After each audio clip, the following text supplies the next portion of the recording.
د سپېڅلي خدای تعالی په نامه سلام، وخت مو په خیر. عزتمند اورېدونکو، د 8 بجو خبري ټولګې ته ښه راغلاست. په پیل کې څو مهمو خبرونو سرټکي. افغان وګړي د اسلامي امارت د ځواکونو د پاکستان پر ضد د برید په ملاتړ لاریونونه ترسره کړي دي. دوی وایي چې افغانستان د امپراتورانو هدیره ده او افغانان د هر ډول یرغل په وړاندې د اسلامي امارت تر څنګ ولاړ دي. رسول بعده ولا كتاب بعده اما بعد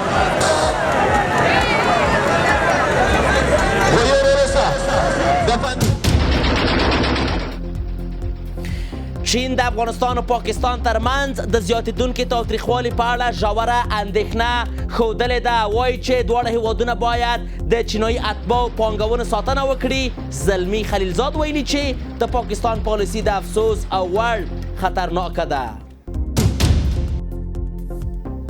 او اسلامي امارت د پاکستان د دفاع وزیر او پوځ د مشر د ویزې غوښتنه رد کړې ده. سرچینو یک ټلویزیون ته ویلي چې لوړپوړي پاکستاني چارواکو په تېرو 2 ورځو کې په وار وار د ویزې غوښتنه کړې او اسلامي امارت د دوی غوښتنه رد کړې ده. بشپړ خبرونه، زه یوسف خان لاله یم. د هیواد یو شمېر اوسېدونکو د اسلامي امارت د ځواکونو او د افغانستان د غچ اخیستونکي برید په ملاتړ لاریون کړی دی. دوی د خیبر پښتونخوا له خلکو غوښتي چې د ډیورنډ فرضي کرښې دواړو خواړو ته د اوسېدونکو سره د پاکستاني پوځ د ځورونې په وړاندې مقاومت وکړي. لارون کوونکي زیاته کړې چې افغانستان د امپراتورونو قبرستان دی او افغانان د اسلامي امارت تر څنګ د یرغلګرو په وړاندې ولاړ دي. د اسلامي امارت ځواکونو او د پاکستان د پوځ ترمنځ له سختو نښتو وروسته د خلکو لاریون. د اسلامي امارت ځواکونو او د پاکستاني پوځ ترمنځ له خونړیو نښتو وروسته د افغانستان یو شمېر وګړو د اسلامي امارت ملاتړ او د افغانستان د انتقامي بریدونو د هرکلي په موخه لاریونونه وکړل.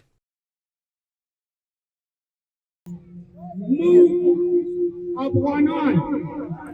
هر وخت د خوښ کړي دي چې د ګاونډیانو سره ښه وضعیت وکړو او ښه پرمختګ وشي، خو بعضې مغرض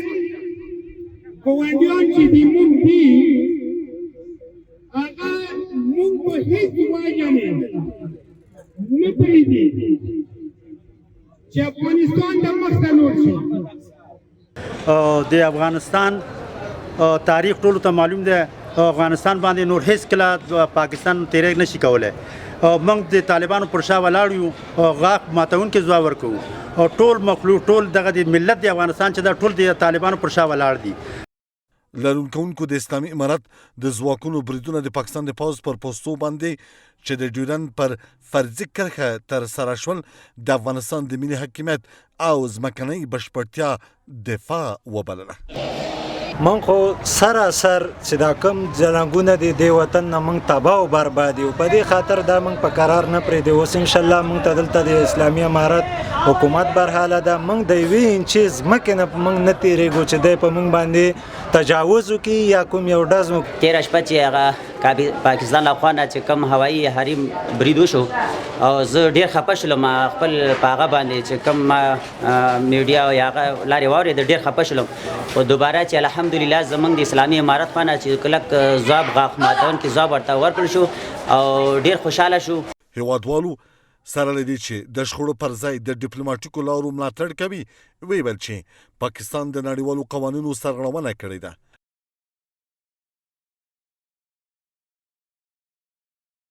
اظهار کوم چې افغانستان ملت په ملي قضایاو کې کېدای شي موږ په داخلي موضوعاتو کې کله کله اختلاف نظر ولرو، خو په ملي قضایاو کې خصوصا چې زموږ دین تجاوز لاندې راشي، چې دین زموږ مشترک باور ده، یا زموږ وطن تجاوز لاندې راشي چې وطن زموږ مشترک خاوره ده. افغان ملت مشترک د دې دواړه ارزښتونه په قوت دفاع کوي. او جواب مو ورته په اته ولایتونو کې ورکړ چې ښه غاښ ماتونکی جواب مو ورکړو. او خپل شخصي امکانات غواړم چې هر وخت مونږ د سر په بیه د افغانستان د اسلامي امارت څخه دفاع کوم او موږ داسې د مال د سر د ټول زندگی نه تیرو په خپل امکانات د خارجي په مملکتو چې موږ سره څوک حصه کوي او مزاحمت کوي د مزاحمت په خپل شخصي جیب جواب وایو امریکا نه منو روس نه منو ایران نه منو پاکستان نه منو په پاکستان د ضد د ټول په خارجي مملکتو په ضد موږ خپل د سر او مال نه تیرو آماده یو لرونکوونکو ټینګار وکړ چې دوی د نظام ترڅنګ ولاړ دي او زیاته کړې چې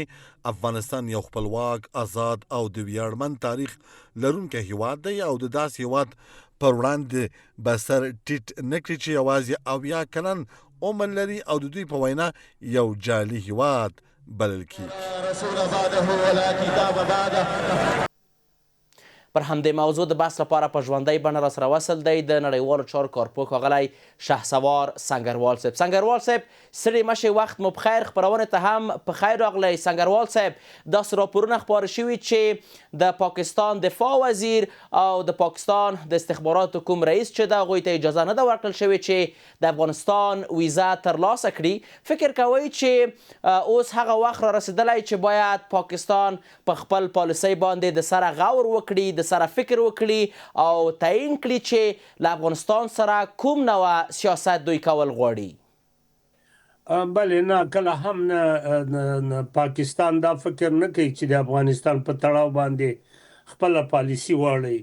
دوی د افغانستان په اړه باندې یوه اوږدمهاله ستراتیژي لري او د همغې اوږدمهالې ستراتیژي په رڼا کې د افغانستان په وړاندې چلند کوي. دا چې په لنډمهاله توګه دوی کومه خبره کوي دا فقط د سیاست یو بل لوری دی. دوی غواړي خپله سیاسي لوبه بدله کړي. که چېرته دوی رښتیا په رښتینې توګه غواړي او غواړي چې افغانستان ته راسي، دوی باید په لومړي سر کې هغه هوایي برید چې د نړیوالو قوانینو خلاف عمل دی او دوی په کابل باندې برید وکړو او بېګناه خلکو ته یې مګروبله واړوله، ځاني او مالي تاوانونه یې خلکو ته واړول چې دا د نړیوالو قوانینو خلاف یو ناسم عمل و. اول باید د دې معذرت وغواړي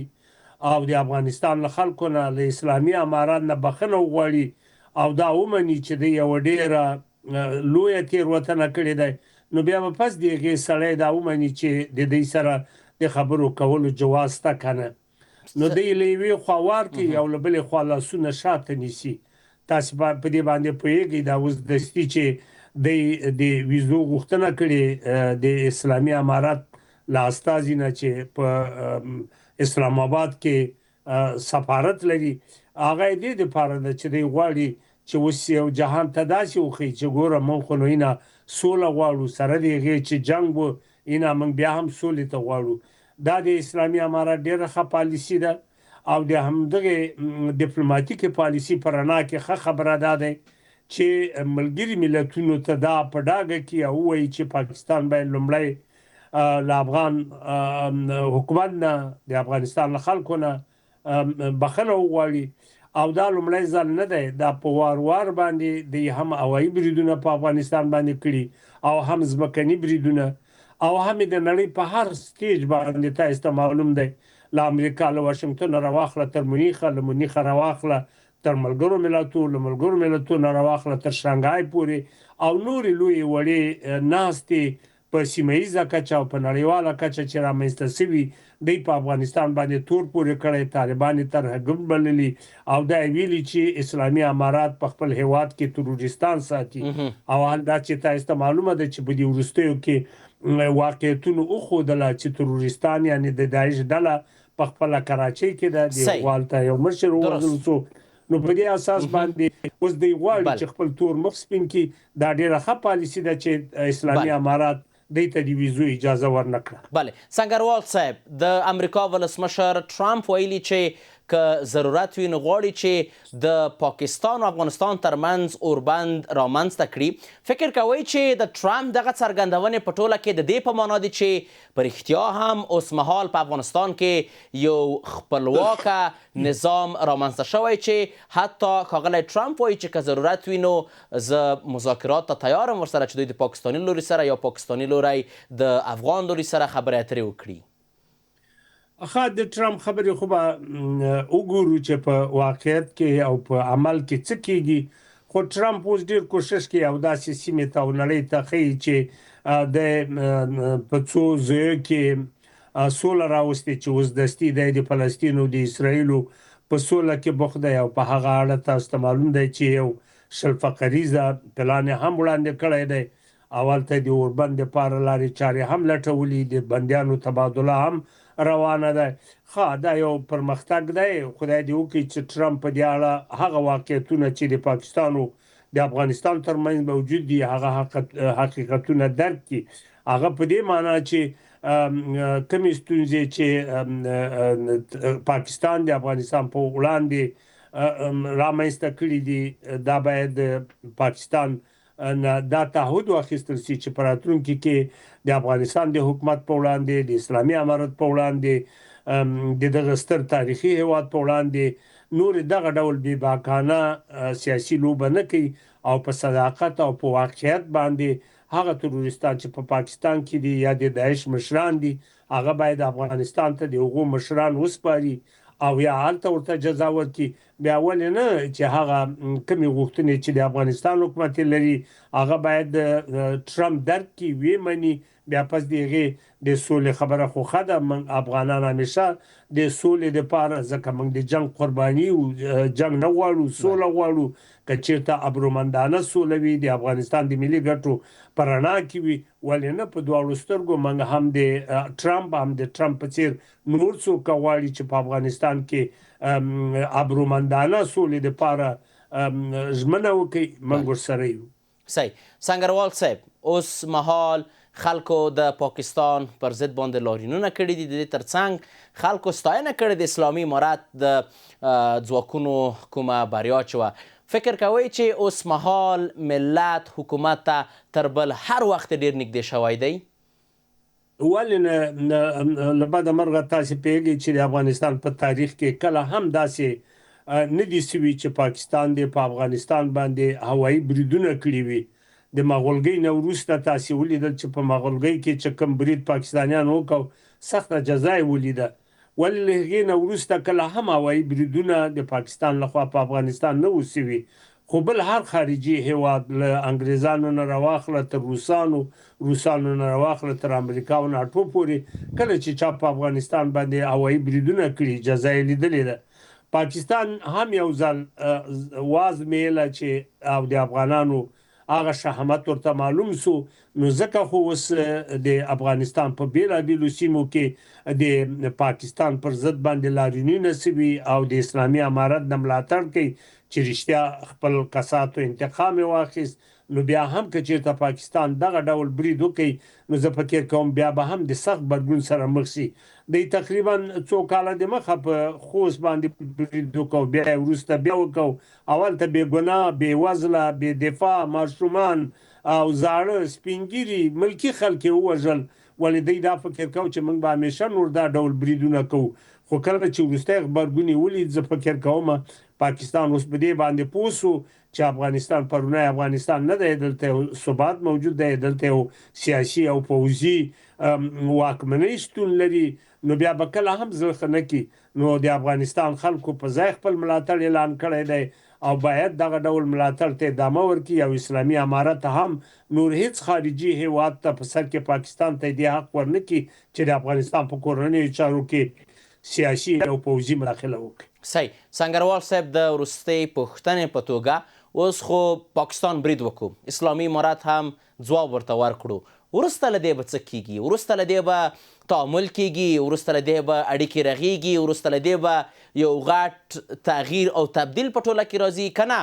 په همغه پخوا شکل به هر څه روان وي دا به د پاکستان پورې ډېر اړه ولري چې پاکستان څه غواړي پاکستان خو تقریبا دغه نیمه پیړۍ تاسو ته معلومه دی چې په بېلابېلو پلمو د افغانستان په کورنیو چارو کې لاس وهنه کړې ده خو د تیرو تجربو له مخې افغانان اوس هوښیار سوي دي افغانان پاکستان ډېر ښه پېژني او د پاکستان چارواکي پېژني کومې څرګندونې چې په وروستیو کې د دې چارواکي وکړې لکه د مخه مې چې تاسو ته عرض وکړو په بېلابېلو سټیجونو کې که بیا دغه ډول عمل ته لاس پورې کړي نو د افغانانو غبرګون او یا د اسلامي امارت غبرګون به همغسې وي نورې باید دا خبرې پرېږدي چې د داعش مشران په افغانستان کې دي او د نورولي په نوم باندې د نورولي مسجد په نوم باندې افغانستان بمبار کړ، کابل یې بمبار کړ او هغه غږ پورته کړ وویلې چې زه په پښتونخوا کې یم او خپل مجاهدینو ته وویلې چې د پاکستان د مظالمو په وړاندې باندې پاڅون وکړي. نو ګوره دا حقیقت څرګند شو. دا ډول نور حقیقتونه هم موجود دي، دا چې کشمیر کې کشمیریان پاڅون کوي، دا چې په پښتونخوا کې پښتانه پاڅون کوي یا ټي ټي پی پاڅون کوي او یا په بلوچستان کې بلوچان پاڅون کوي. دا د هغو حق دی، دا د هغو خپله غوښتنه ده له پاکستان نه، د پاکستان د حکومت له ظلمونو نه غوښتنه کوي چې نور دا ظلم ته د پای ټکی کېږدي. دا د هغه هیواد د کورنۍ مسله ده، دا د افغانستان پورې نه تړي. او که چیرته دوی غواړي په دې پلمه بیا په افغانستان باندې برید وکړي، په افغانستان تیری وکړي، بیا به همدغسې جواب وګوري لکه چې ویلي ده. بله د نړیوالو چارو کارپوه ښاغلی شهسوار سنګروال صاحب په خپرونه کې ستاسو له ګډون څخه نړۍ منندو یم. کور ماباد چې موږ ته مو وخت راکړ. له تاسو هم ډېره ډېره مننه. راته روغ و جوړ خوشحاله مهرباني بخیر اوسئ. اوس هم د خبرونو دوام. د پاکستان رژیم به د ځان لپاره یوه لویه کنده وکني او دا ډیره خواشینونکې او بدبختانه ده. د افغانستان او پاکستان له جګړې وروسته د افغانستان د سولې لپاره د امریکا پخوانی استازي زلمي خلیلزاد دا څرګندونې ترسره کړي دي. ورته مهال د امریکا ولسمشر ډانالډ ټرمپ د افغانستان او پاکستان ترمنځ د کړکېچونو د پای ته رسولو لپاره منځګړیتوب ته چمتو دی. ښاغلي ټرمپ د نړیوالو شخړو د حل په برخه کې د خپلې تجربې په حواله ویلي چې دا به اتمه جګړه وي چې نوموړی د پای ته رسولو هڅه کوي. په ورته وخت کې د چین د بهرنیو چارو وزارت وایي چې بیجینګ د پاکستان او افغانستان ترمنځ د وروستیو نښتو په اړه ژوره اندېښنه لري او له دواړو هیوادونو غوښتي چې د چین اتباع او پانګونه خوندي کړي. This will be my 8th war that I've solved. And I hear there's a war now. د امریکای ولسمشر ډونالډ ټرمپ ویلي چې نوموړی چمتو دی چې د افغانستان او پاکستان ترمنځ د کړکېچ په حل کې رول ولوبوي او زیاته کړه چې دا به اتمه جګړه وي چې نوموړی یې حل کوي او زیاته کړه نوموړی ویل چې د سولې په راوستلو کې مهارت لري او په دې کار باندې ویاړ کوي. ښاغلي ټرمپ دا څرګندونې د ولسمشرۍ په الوتکه کې اسرائیل ته د سفر پر مهال د خبریالانو د پوښتنو په ځواب کې کړي دي. I hear there's a war now going between Pakistan and Afghanistan. ما اوریدلی چې اوس د پاکستان او افغانستان ترمنځ جګړه روانه ده. ما ویلي چې زه باید تر هغه وخت پورې انتظار وکړم چې بیرته راشم. زه د بلې جګړې حل هم کوم ځکه چې زه د جګړو په حل کولو کې ښه یم، زه د سولې په راوستلو کې ښه یم او دا یو ویاړ دی. ما د میلیونونو خلکو ژوند ژغورلی، د میلیونونو ژوند. This was picked for 2024. خو یو شمېر شنونکي د امریکا د ولسمشر ډونالډ ټرمپ وروستۍ څرګندونې غیر واقعي بولي او وایي چې امریکا د دواړو هیوادونو ترمنځ منځګړیتوب نشي کولی تر هغه چې افغان حکومت په رسمیتونو پیژني. آنچه را که دونالد ترامپ رئیس جمهور ایالات متحده آمریکا در ارتباط جنگ میان افغانستان و پاکستان اظهار کرده از لحاظ دیپلماسی چون ایالات متحده آمریکا هنوز امارت اسلامی طالبان به رسمیت نشناخته نمیتواند این وساطت کارا باشه، زیرا در کار نخست لازم و نیاز است تا مناسبت دیپلماتیک بین دو کشور وجود داشته باشه تا بتونه نماینده های هم در ملاقات و در دیدار با هم به حل مسائل بپردازند. له بل خوا د افغانستان سولې لپاره د امریکا پخواني ځانګړي استازي زلمي خلیلزاد په خپل ایکس پاڼه کې ویلي چې د پاکستان واکمنان د خبرو اترو او ډیپلوماسۍ پر ځای د ځان لپاره لویه کنده کیندي. ښاغلي خلیلزاد د اسلام آباد پالیسي خواشینونکې او د افسوس وړ بللې ده. داسې ښکاري چې د ډیپلوماسۍ پر ځای د پاکستان واکمنه اداره به د ځان لپاره یوه لویه کنده کیندل جاري وساتي. دا ډېره خواشینونکې ده.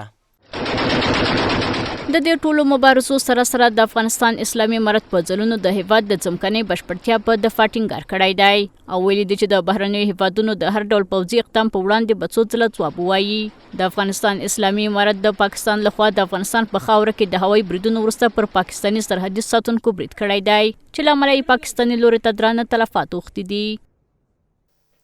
عزتمند لیدونکو د 8 بجو خبري ټولګه پر همدې ځای پای ته ورسېده. تر بیا کتو په الله پاک مسپارم.